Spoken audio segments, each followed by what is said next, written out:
The book of the prophet Malachi. He lived about 100 years after the Israelites had returned from their Babylonian exile, and his message was directed to the people who had been living in Jerusalem for some time now. The temple had been rebuilt a while ago, and things were not going well. Just remember the stories from Ezra and Nehemiah.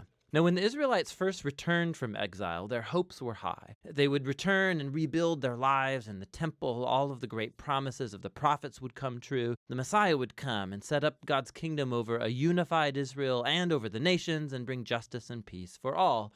But that's not what happened. The Israelites who repopulated the city proved to be just as unfaithful to God as their ancestors, resulting in poverty and injustice. And so in Malachi, we find out just how corrupt this new generation has become.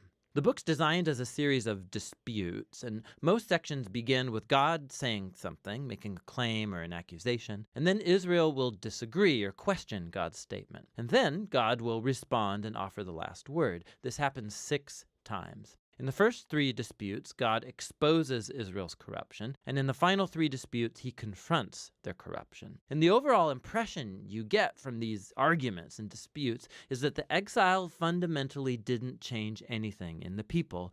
Israel's hearts are as hard as ever. The first dispute starts when God says that he still loves his covenant people despite their failures. And Israel rudely objects, saying, "How have you shown us any love?" And so God reminds them of how he graciously chose the family of Jacob, their ancestor, to become the carrier of God's covenant promises, instead of Esau, his brother, and the family that came from him, who eventually came to ruin. Remember the stories from Genesis and the book of Obadiah. And so right from this first dispute, Israel is exposed as suspicious, doubting God's love and faithfulness. The second dispute exposes a problem with Israel's second temple. God accuses the people of despising and defiling the temple. And the people fire back, "How have we despised you?" And so God responds by focusing on the people, how they're bringing shamefully lame offerings of these sick, blemished animals that show that they don't value or honor their God.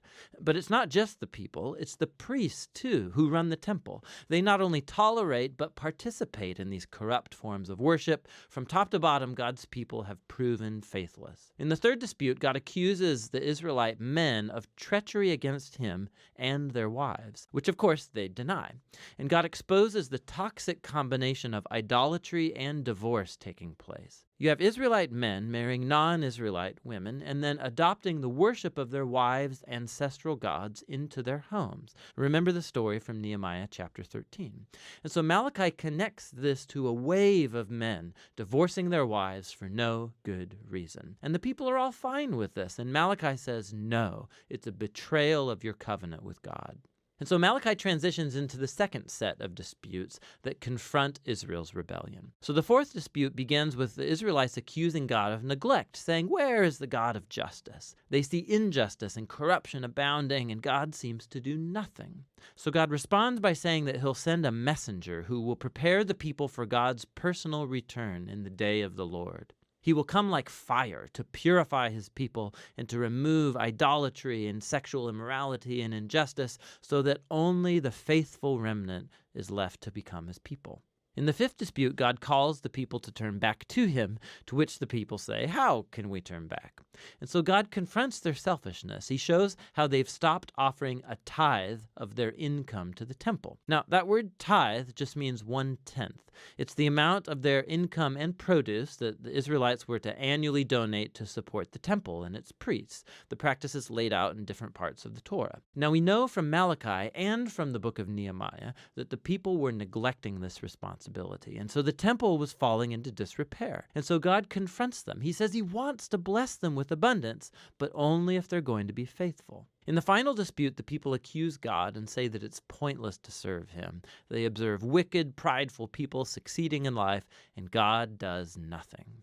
And God's response, for the first time in the book, is not a speech, but rather a short story about the faithful remnant in Israel, people who fear the Lord, and they love to get together and talk about how to honor God and serve him. And so God orders that a scroll of remembrance be written for these people so that they can read the scroll and remember God's character and promises. Malachi, he's reflecting here on the divine gift of the scriptures, how they point us to the past to remember what God has done in order to inspire faithfulness and hope for the future. which leads to the conclusion of the book. It picks up and develops the imagery of the fourth dispute about the coming day of the Lord, but it develops it further. God says that he's appointed a day of purifying judgment that will consume the wicked from among his people. But what the conclusion adds is the future of the faithful remnant, because for them, the day of the Lord is not a threat, it's a cause for joy.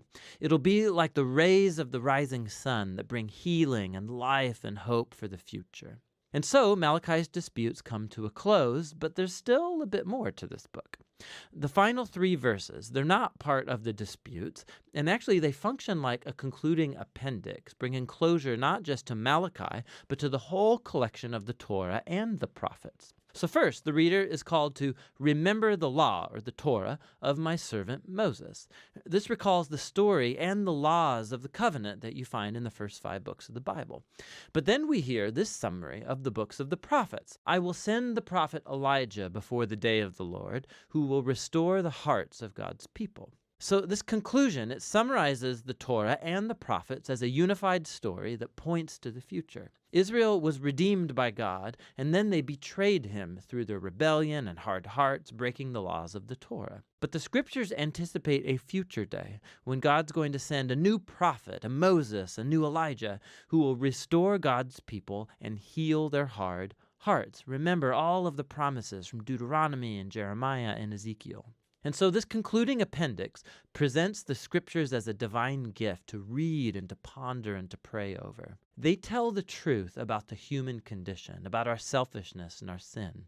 But they also announce God's promise that one day he would send a messenger and then show up personally to confront evil, to restore his people and bring his healing justice.